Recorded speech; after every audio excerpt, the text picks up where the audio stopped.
I was born in 1961 in Texas, a rural part of Texas, East Texas. And it was a great place to be a kid and run around in the woods and went hunting and fishing with my dad. And I didn't know that I was transgender. I couldn't really figure out what was going on, but I knew that I was attracted to girls. When my parents found out that I was had a girlfriend when I was 17, they were very upset and had all the mistaken information that a lot of people had then. You know, they just thought I was doing something wrong and sinful, and it was just really hard to feel so alienated from my whole family. Figured out that I was transgender when I was about 35, and at that point they told me that I should not come home anymore. You know, that if I came to see them, that it would, because you can't hide being transgender, and that they would have to move,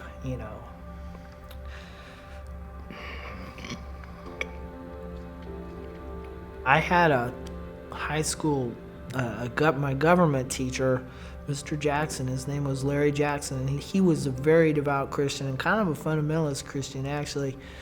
But he, I think, saved my life, even though, based on his beliefs, he thought that, that being gay was a sin, but he said it was not any worse than a lot of things he did.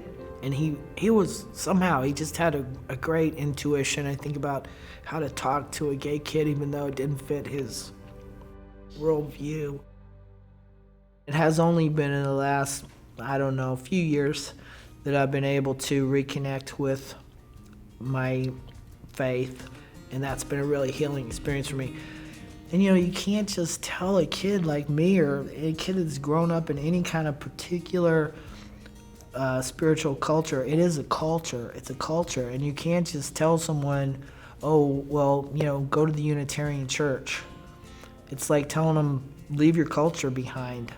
They need that culture. They need to be accepted in those terms. That is why I'm on the board of Faith in America. That's their whole mission, is to try to prevent that kind of damage from being done to young people. It's very focused on the harms to young people when anti-LGBT messages are conveyed through religion. I do not think that most people have any remote idea how damaging it is to give these kind of messages to young people.